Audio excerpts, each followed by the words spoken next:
Morning.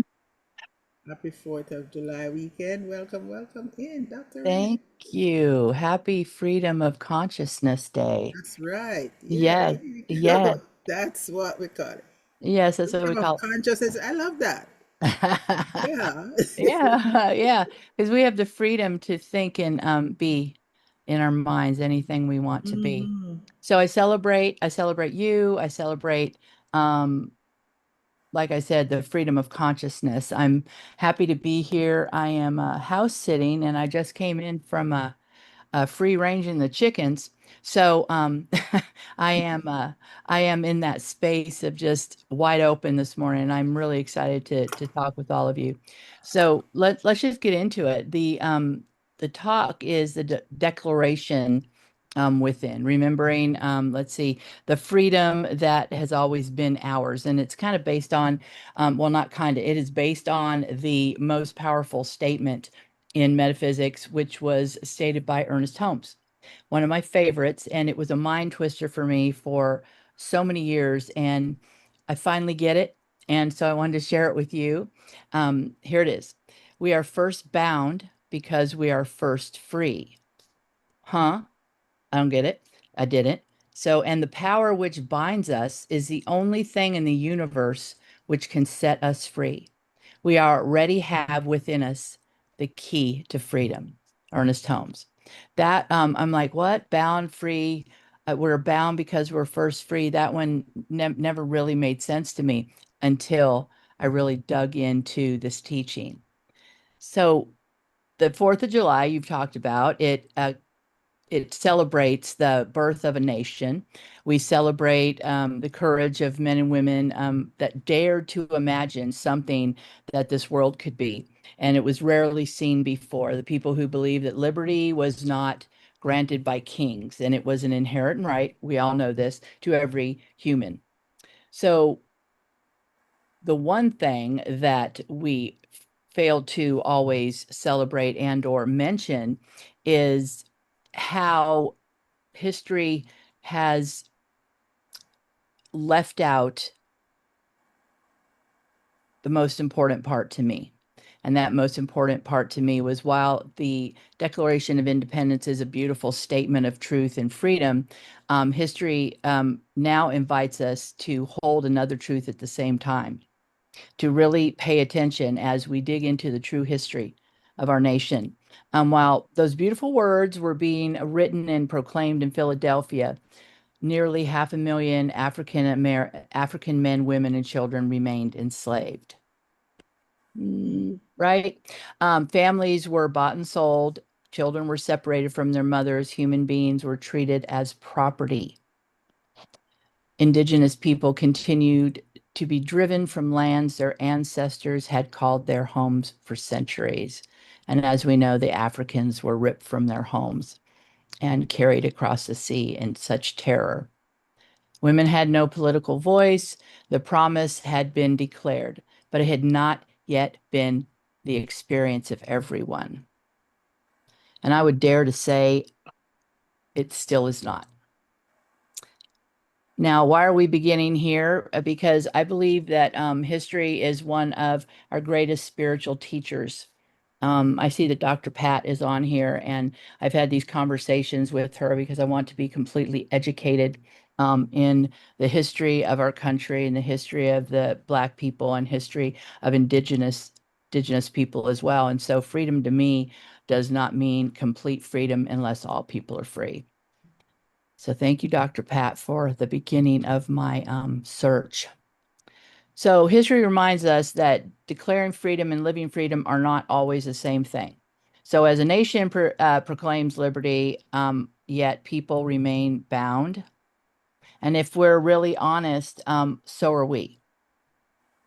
We're still bound by beliefs and consciousness that are not free. We have every opportunity through this teaching. So, how many times have we declared, I believe in God? I believe in love. I believe in abundance. I believe in forgiveness.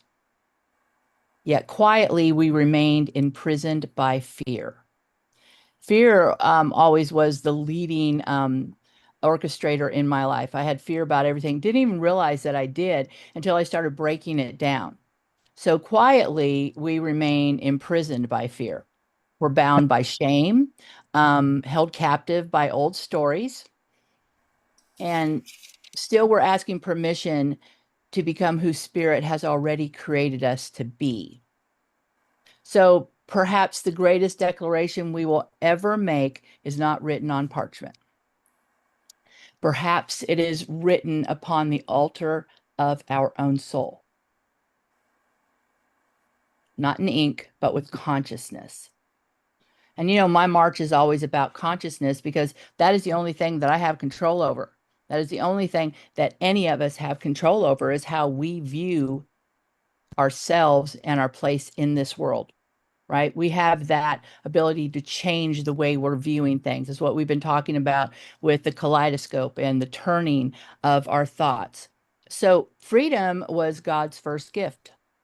We've been given the freedom to think. Well, there's the sentence that has been written by Ernest Holmes. Was captivated for me because he writes, "We are bound because we are first free, and the power which binds us is the only thing in the universe which can set us free." What does that mean? It almost sounds backwards, right? It almost sounds like it should be, let's see, we are free after being bound. Right. And so after hearing this, how can freedom produce bondage? Wouldn't bondage come from a lack of freedom? So Ernest Holmes has invited us into a deep mystery of the spiritual life. We're going to go deep into this. He is telling us something about the very nature of God. Love never controls. So we were given free will. Okay. So have we abused that free will by using it to attack ourselves? Are we binding ourselves in a self-imposed prison? We've had the key all along because we are free. Think about it. The infinite could have created humanity like puppets, perfectly obedient, perfectly programmed, never questioning, never wandering, never making mistakes. But love is not domination. Okay. Love is an invitation, it is a relationship, it is freedom. Because only what is freely given can truly be called love. Spirit does not create robots, it creates creators. So we are part of that creative process. So the book of Genesis tells us we are created in the image and likeness of God. Metaphysically, that means we share the creative nature of the divine. We're not simply creations, we are participants in creation itself. I want you to think for a minute about maybe 1800 and the consciousness of men and women back then and the level of consciousness and the level of belief.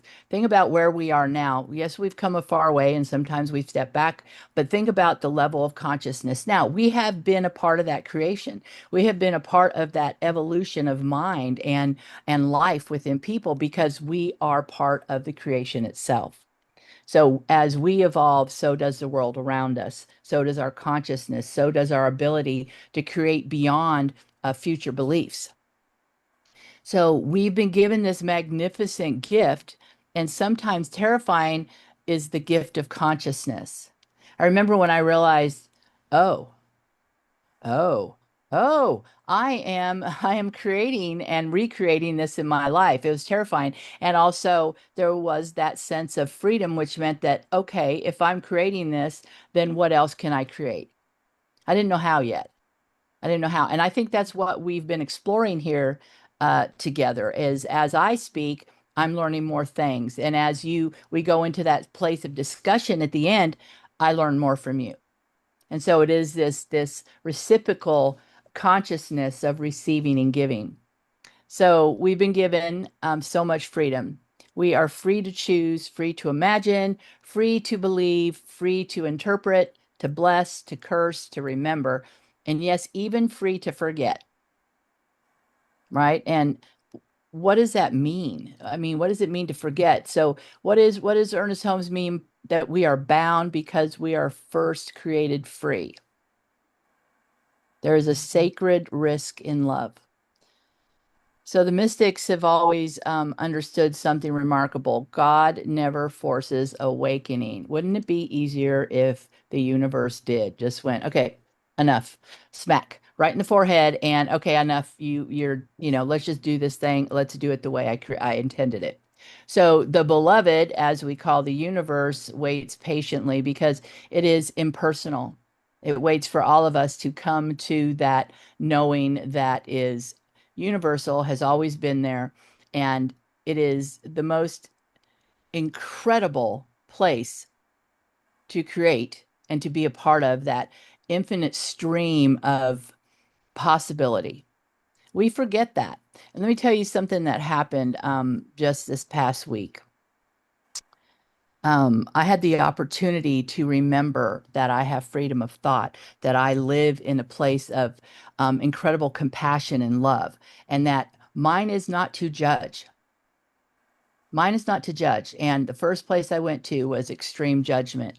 And I'm not going to give you the full details, but where I live on the farm, there's a dog, and he began killing chickens, and chickens were and are the food source for the family that lives there.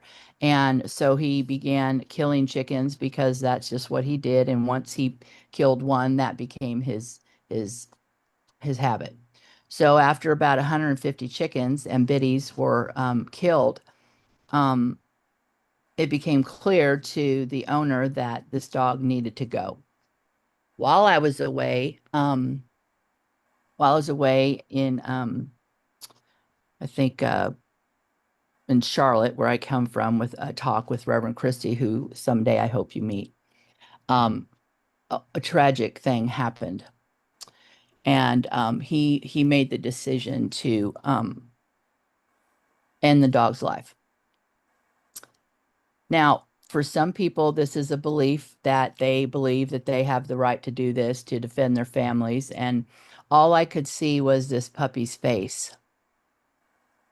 And I had great judgment, so much so that when I came home and found out what had happened, I told him to stay away from me. I said, I am processing this. I need you to leave me alone. I do not want to talk to you. I do not want to see you. This has triggered me. I'm going through something. And I really had rage within my heart. I was very, very rageful. And then he called me and I answered, and there was such sorrow and pain in his voice.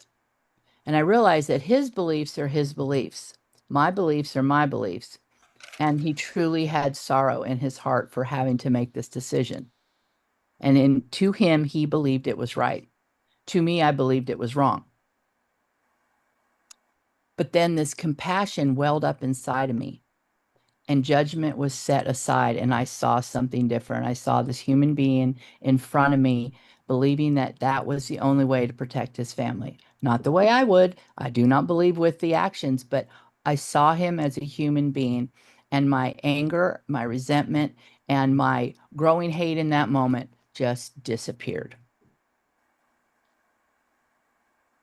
I found that extraordinary, that happened within me. That to me is freedom.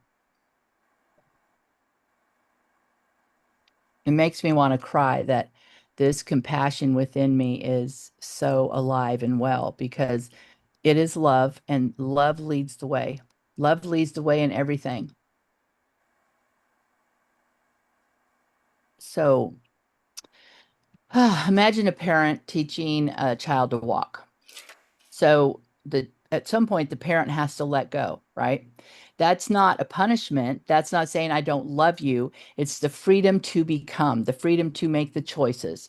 I think my mom says I went from crawling at 6 months. I just stood up and started walking. Might explain a little bit about my personality.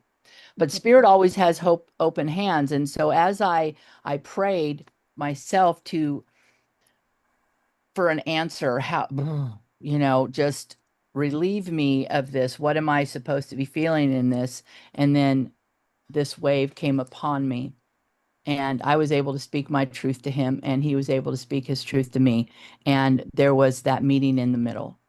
And that is not something I would have thought was possible for me. I mean, I was already ready to move. I was going to get boxes and move. I cannot live here. I cannot, I mean, I went to all those places and I still don't agree. I still have pain in my heart. And yet there is a compassion that walks beside me. There is a divine whisper that continues to say that you get to choose how you show up in this world. You say that you want to show up in a certain way, so then show up in a certain way no matter what the circumstances are. And I believe that that was a the most epic opportunity for me to exercise these truths. And it came in such a beautiful way to me. I was guided. I was guided by the divine through this.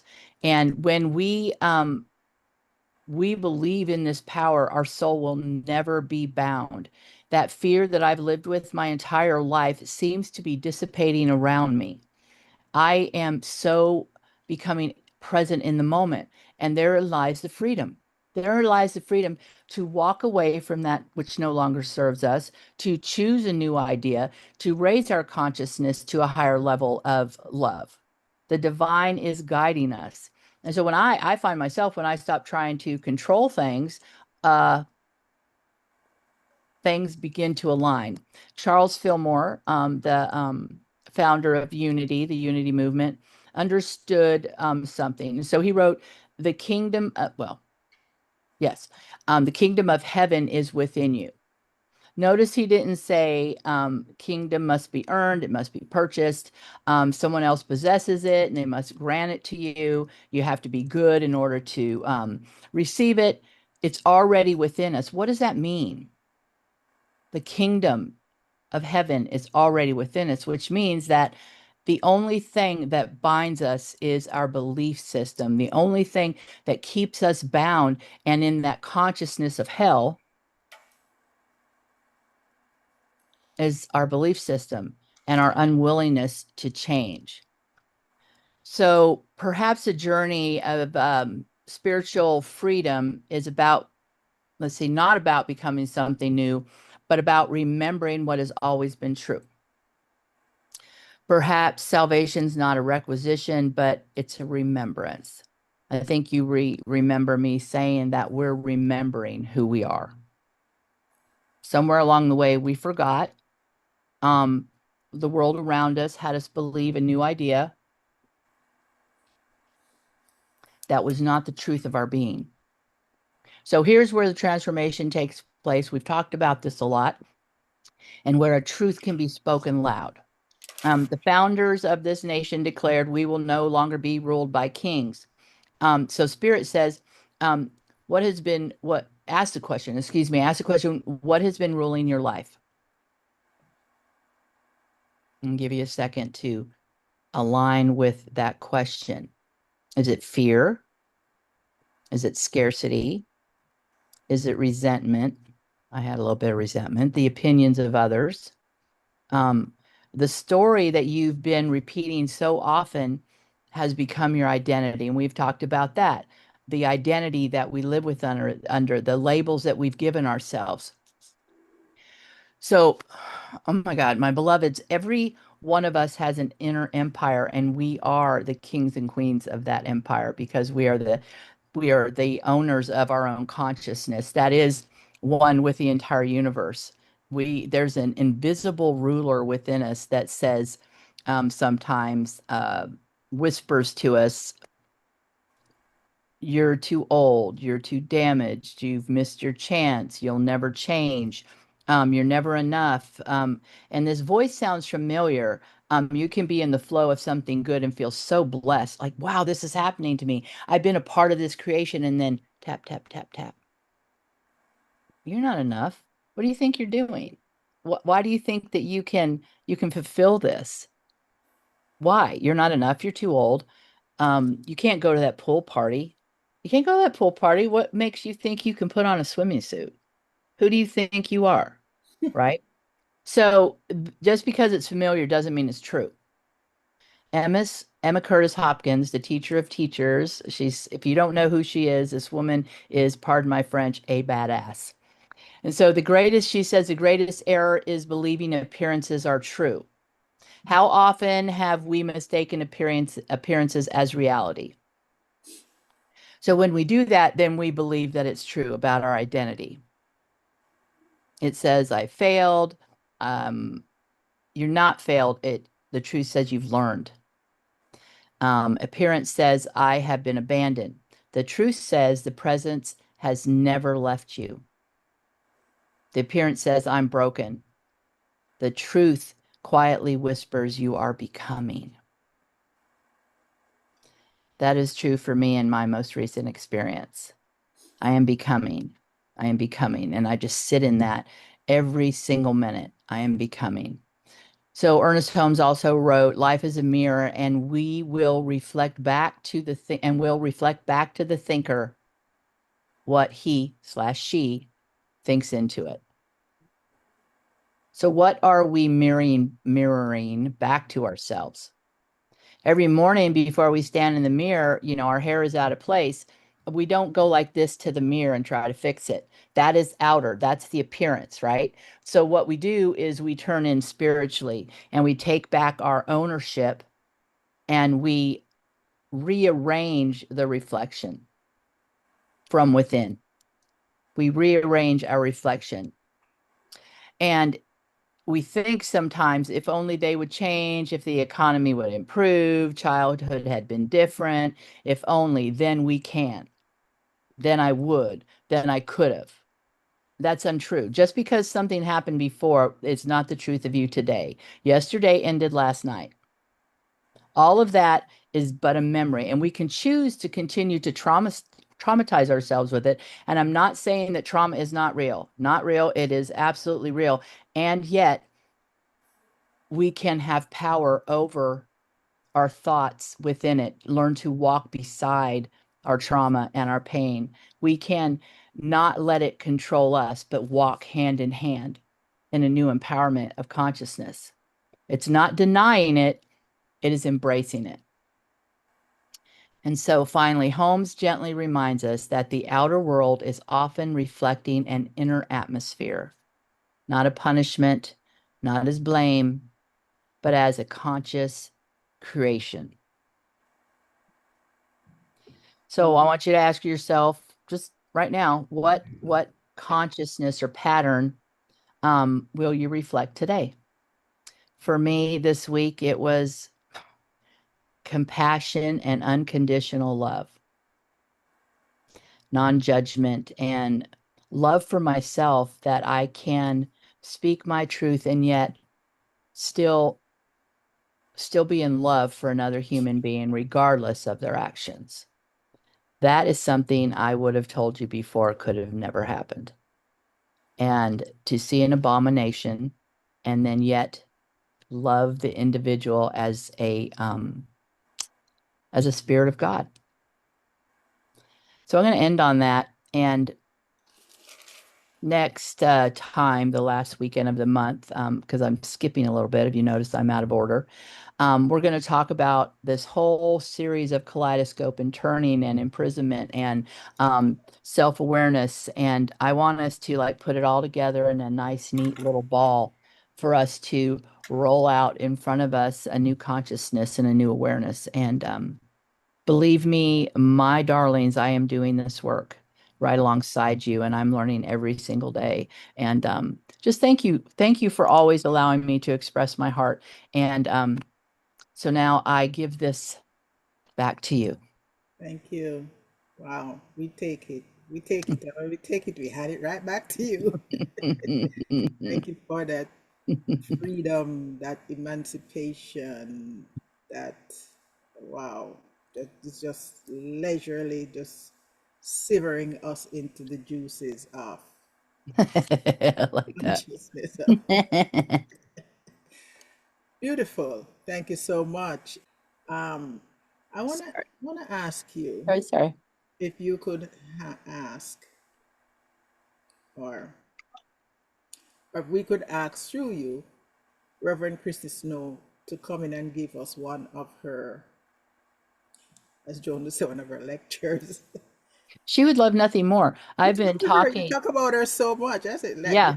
it's Oh, time she, for us to invite her over here. yeah, she's my compadre. She is my ride or die, if you've ever heard that before. She's my twin spirit, and her and I have walked through many, many, many, many of life's adventures, if you will. And I talk about you to her as well all the time. Oh, And she says, "Oh my gosh, I would love to go and meet them. I would of love to speak." course. So maybe one of my Sundays I will step aside if you are willing and let her take that spot. Okay. You will be delighted by her.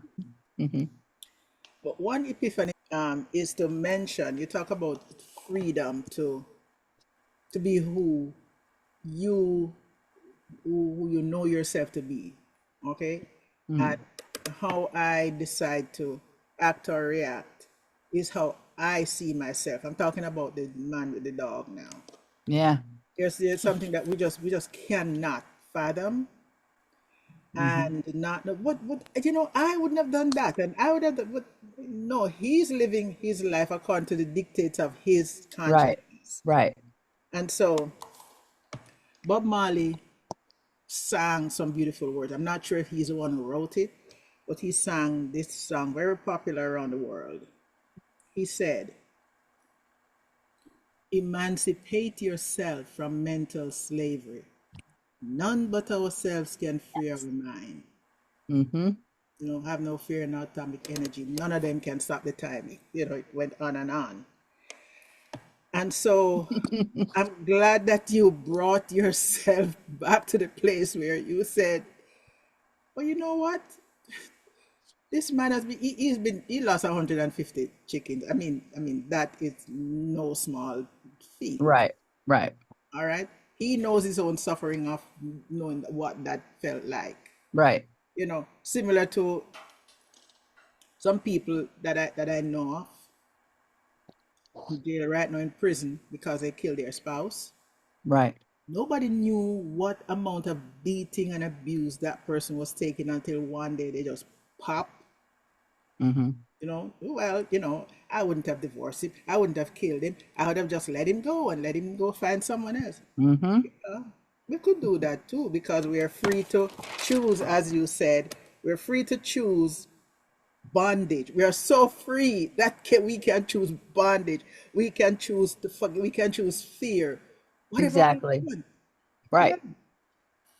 So with that song, I love that I song, by would the way. say, I love that song so much. yeah, we live our lives until if we choose to listen to that small voice, someone may come and just hold our hand and turn us around. Hmm. Like I'm sure that you and Reverend Christie had, I'm sure, like what I had with Reverend Alma. She Yes. was a major holder, hander, turnarounder for me in so many ways. Hmm. So yes, it's within, it's there. However, for some reason, we need something or someone to just help us to see that, or help us to remember that, Yeah, it's absolutely. right there. Hmm. It's there. Like, you can put some love there. You can put it there. Hmm. Like, yeah, thank you for that. Someone actually asked me when I told them about my experience with him. They said, "How could you do that?" And I said, "Well, um, this is my journey, and I'm living the truth that I teach and the truth that I walk. I'm actually walking it. This is the the walk of truth. If I say that I am, if I teach that I am, well, how about I be that?" And so, and it's interesting to free yourself from mental slavery. The minute that happened, and I went into that place of compassion and my pain, my pain from that situation, not evaporated, but shifted. Yes. Yeah. Yeah, I became free in that moment. Yeah. As you say, you Hmm. can walk alongside it. It's over Right, there. right, You're on your path and it's on his path. And right, that right. just existing in this plane because that's what this planet gives us the opposite. So Hmm. mhm. Yeah. So there it is. Bob Marley, the teacher, the one most reverent teacher. He's Yeah, amazing. Yeah. yeah. You go some places in the world and you mention Bob Marley and people they back up and surrender. They say, okay, you know Yes. Bob Marley. It's like, yeah. All right, Linda. You can. Thank you so much for bringing that wonderful, powerful presentation today, Dr. Renée Leboa. You had said to us, what will you reflect today? Yes. And what came to my mind right away is let love guide you, not fear, because I have that written on my wall, you know. And so I'm always saying that, I'm always saying that. But I can tell you that I had a situation just yesterday that took me back a little bit, and I defaulted into my old pattern of thinking. And because of the training and the guidance of my wonderful grandma Zia, she allowed me to come back, help me to come back because it was an emotional thing. But I was so proud to have the ability to realize and recognize what I was experiencing. And she helped me to move through it.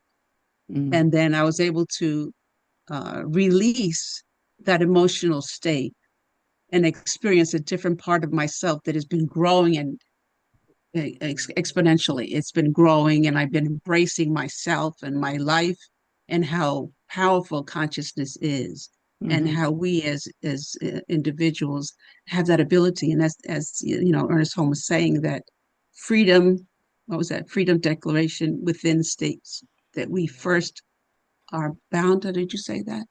We controlled our consciousness, but um, it is so powerful when you come, and I appreciate you, and I continue my growth. And thank you so much. I'm going to look up the book that you mentioned about Emmett Curtis Chapman. Is that the Emma book? Curtis Is that, Hopkins. is that Hopkins. Emma or Emmett? Emma. Emma. Emma. She Yeah. was the teacher of teachers. Her greatest work is called The Radiant I Am, and it's an epic declaration of self. Okay, Okay. so Emma Curtis Hopkins, and she is now celebrated and revered for the work that she did, but she was the teacher of Thomas Troward, who was the teacher of Ernest Holmes. Hmm. Oh, Thank you. we A little hear bit of history. Always There learning you go. something. You know, always learning something because I am actually new to all of this. Well, I'm saying new because I'm like within this for 3 years maybe. Oh, And you all have been wow. here for a long time. So I'm just like 3 years old, four, maybe four, maybe No, four. honey. No, that is so not true. You have wisdom of the ages. When you say things, I think, wow, I learned from you. So 3 years means nothing. You That's how long are, I've been doing it. I know, yeah. well, mm-hmm, I tell her all the time shit that when I just started and to where she is now, mm-hmm. way along the way further Oh, than where I was when where she is now. I don't know if that makes any absolutely. sense. Absolutely. Me too. Me too. So, so she's right in there. She's right on time. Hmm. Right on time. Yeah. But I wanted you to just explore a little bit more on that. It's kind of a little technical to wrap your head around if you don't know. We are first bound because we are first free. I don't know if that's the how it is written in the book, or Hmm. you know, if you could just elaborate a little bit more. Sure. Where did my camera go? Where'd your camera Okay, go? here you go. So his teaching says that we are free, right? We Yeah. bind we bind ourselves, but within us lies the freedom of choice and the freedom of consciousness. So the thing that sets us free can also be the thing that binds us based on our belief systems, based on that which we say that is true. So that's a consciousness. Right. The consciousness that binds us is the same consciousness that through that we can be free. Exactly. So Exactly. okay, Yeah. yeah, I think I kind of get it. It's just And the twisted. con yeah, and the consciousness that's bounding us is because of our our culture, our upbringing, of what we All were of it. taught. Yeah, that's what it is. So we were blind because that's what they taught us, and we believed that that was right, unknowing, not knowing. We've been taught to believe and think the things that we believe. And so when I say remembering, that is to me like untying the knot. We just have to untie the knot and, like let that stuff cast off, those ideas, those beliefs, those images, those stories, and let those cast off as we remember who and whose we are. We are one with that universe. And if we can think about the universe as this vast uh conscious energy, we are not separated from it. So when we think on that small human level, we are disrespecting the truth that is us. Does that make sense? Yeah, so it's kind of becoming a little bit clearer now. Okay. Okay. Saying that because the same road that you walk on to be free is the same road you can walk on to be Yes. captivated. However, we've been taught that the energy that you use to, let's say, produce hate or confusion, you Mhm. cannot stay in the same energy to produce love or freedom. Exactly. So, okay, so if we're it's just, if the same thing that has us um, be free is the same thing that has us be captivated. Yes. What I'm seeing, what is coming clearer to me is that it's not that they are different. It's just that they're along the same continuum, the same line. For Right. example, I would say, okay, let's say the whole piano is a consciousness, all right? And on one end of the piano, there's a deep bass that says boom. And then the other side of the piano, that's soprano. Ah. It's the same music, it's the same piano. It's just that oh, at the side that you're on, the space that you are, you're producing that. But just move along a little bit, and on this side you can get that. I Well, don't know if different. I'm making any sense. That's a great example. It's a different frequency. Ta-da! That's the word. That's the word. Frequency. Yeah, it's a different frequency. So, one of my, Thank yeah. you. Whoa, that was so beautiful. Whoa, that's the spirit. Just drop that in there. I mean, hello. Well, like one of my teachers says, the same thinking that caused the problem, if we want to call it a problem, is not the same thinking that can create a new environment. Oh my God. Yeah. Oh my. That's that that's That's that it. ele yeah, that's that elevation in consciousness, right? Mm. Yeah. Thank you. Thank you. Thank you. You're Oh, welcome. Good question. man, I could stew in that juice all day, all week. I mean, that's a lifetime. I mean, shoot. Thank you. Woo. Yeah. Is there any other hand up? I think Mr. Astley has his mic Oh, open. your mic is open. Yes, I was looking at the while you spoke, Reverend Leboa, about the skilled um creation of whoever created the devil, that remove or that attempts to remove responsibility from the individual to an entity outside of them, so that you do not accept your contribution to whatever is happening, Hmm. you know. And some time ago, I had an encounter with someone, and uh, I was prepared to step back Mm, from this individual, right. and we were discussing something that happened earlier in their life. And I said, what was your contribution to what happened? Ooh, I like that. And the person went on to say, well, yeah, I did contribute some to it.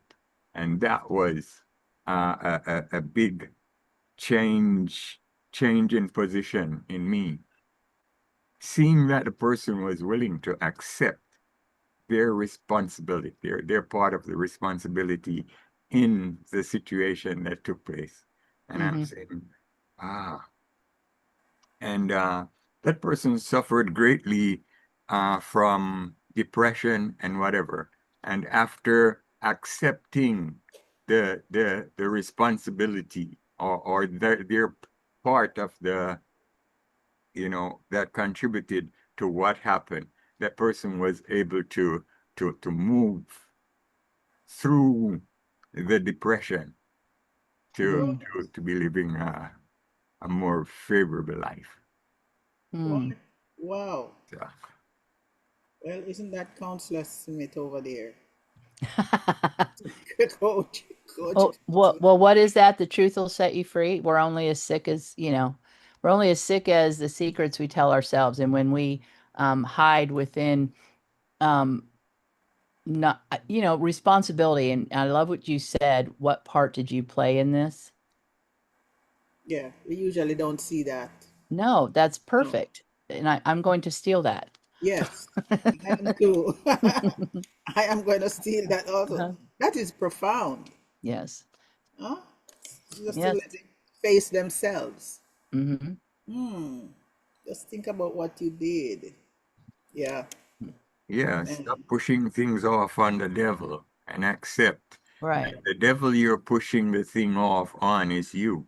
You're the devil who has created You hear this? your own Yeah. situation. Ah, So, just reflecting back to you what's He's going yeah. on. brilliant. He's brilliant. Yes, he is. But people would hate you for that, to tell them that. Yeah, Well, Thank you. I have confronted that, but I'm still not scared. you're Mhm. not scared. Yeah, I think, that whole devil consciousness is really a devil consciousness or evil consciousness. I asked somebody one time, I said, "Do you really believe that the devil is an individual?" Hmm. Yeah. And they said, "Well, yes." And I said, "Why?" Mm-hmm. Because I'm always asking the question. I'm like, "Why do you believe that?" Well, because so and so, and they taught, and I'm like, "Okay, well, if you are in an inquiring mind and you're a student, then question everything." So I said, let's explore that. And Mm-hmm. what was really interesting is that there was no, they really had no foundation behind it other than what somebody else said. Mm. And I went, So, oh, looky there. Hmm. so it came right back to freedom. Yep. Once you Right. have accepted your role, Hmm. you're now free to chart a new path. Right. Mm. Yeah. And that is scary for some people to Hmm. chart a new path for themselves because we've been so accustomed to be led by what the pastor is up there preaching or what the elder is saying or what the deacon is saying over there that we don't see. Oh, say, oh, I'm just waiting to see what God is gonna do. Mm-mm. Just waiting to see what God is gonna do here, not Hmm. realizing that you know God and the angels over there just filing their nails, sitting twiddling their thumbs, waiting on you. Yes. Ooh, yeah. I say, you Yeah. know what? I'm with you. As soon as you move, I move. Hmm. Yeah, but we don't know that until something comes up, and as I say, somebody might hold your hand and bring you there. Yeah, it's not. Yeah, just as you say, we have to have the mind of the questioning, like you said, Dr. Ray. Why do you believe like that? What has brought you to that conclusion? Hmm. Those questions of why, and there's so many individuals that don't ask that question. They just accept what they're experiencing and make up these things, like Ashley was saying, like the devil, until you bring them to the realization that, oh, well, it's really just in your mind, or from someone else that taught you that, you know. Um, Mm-hmm. Yes. and it's something to to grow, but some people are not willing to grow. They're not willing to grow because they're so content in where they are. Some like misery, and they don't know any other thing until Right. someone else might bring it to their awareness. Right. And that's why I'm so happy that we're here. And Mm-hmm. or I like to encourage others in a different way of thinking, or what Dr. Robert Anthony would say, the correct thinking or the right way of thinking, Mm. Hmm. and Ernest Holm as well, but Yeah. the different way of thinking as we were trained. That's why I think it's important for us to question everything that we think we believe. Right. Everything. Yep. Everything that we think we believe and ask the question why. And we have the freedom is in changing our mind, like, I no longer believe that. Or I Exactly. believe this in a different way. Yeah. It's plastic. We Yeah. can change it. Yeah, and so in the Four Agreements was a very good book with Miguel Ruiz, and talking about the smoky mirror and all those four. And you mentioned about the life is reflected us through this mirror, and the mirror is the people around us. Right. What are they doing? What are they saying? That's me talking. That is one of the, I would say, the most challenging thing when I'm counseling or coaching, to have somebody see that, what the person is saying or doing is you. Mm-hmm. It's you. One, not one, more than one particular person I was talking to, and she said, oh, her roommate cursed her out and tell her all kind of hurtful things. I've been really, it's nothing earworthy what her roommate was saying to her. And when I said, but that's you talking, they said, oh no, I wouldn't use those kind of words and I wouldn't do that. And she was very upset with me personally for saying, how could you do that? How could you say that? Yeah, I mean, say, yes, that's you. She's only reflecting to you who you are. And when you start to see who you are and make the choice to change your behavior, your attitude, then you will Mm-hmm. see different. But no, she wasn't having it. She ran away, actually. Yeah. Literally ran away. Mm-hmm. Yeah. Yeah. Yeah, because it's tough. And why is it so biting and so tough? I mean, that's not a question, but it's just there. Mm-hmm. Yeah. Well, it's just like Linda said, there's people that are really attached to the comfort of the victim consciousness. And for them, that's the only way. Some people, like my mom, that she is very dramatic and victim. She has a very victim consciousness. And for her, how she gets attention is through that passive, passive aggressive behavior and her victim consciousness. That's how she feels that she can get attention. Mm. And so I think that's how some people have been, well, if you will, trained to receive what it is that they feel they're lacking is through that. It doesn't make sense to me, but yeah. Mm-hmm. Yeah. So from the Four Agreements by uh, Ruiz, we're reminded that uh, there is this deep conditioning that we have encountered since childhood, you Mm-hmm. know, Right. based on who our parents are, our teachers are. There is this conditioning that goes so deep, and it's difficult for, you know, Mm-hmm. a lot of us to really get out of that conditioning because it's comfortable. Mm-hmm. You Right. don't have to accept any responsibility with this when you're in this comfortable position, you know. Mm-hmm. So breaking that conditioning Hmm. is the work, And Mm. it's Yes. it's generational as well. right? On Yes, and of on and on. course. It's On and on repeated. and on. Mm-hmm. Sure. So the So word my takeaway is breaking that conditioning yeah. is the work. Yeah. So Thank you. Earlier on in your talk, Reverend Leboa, you touched on history.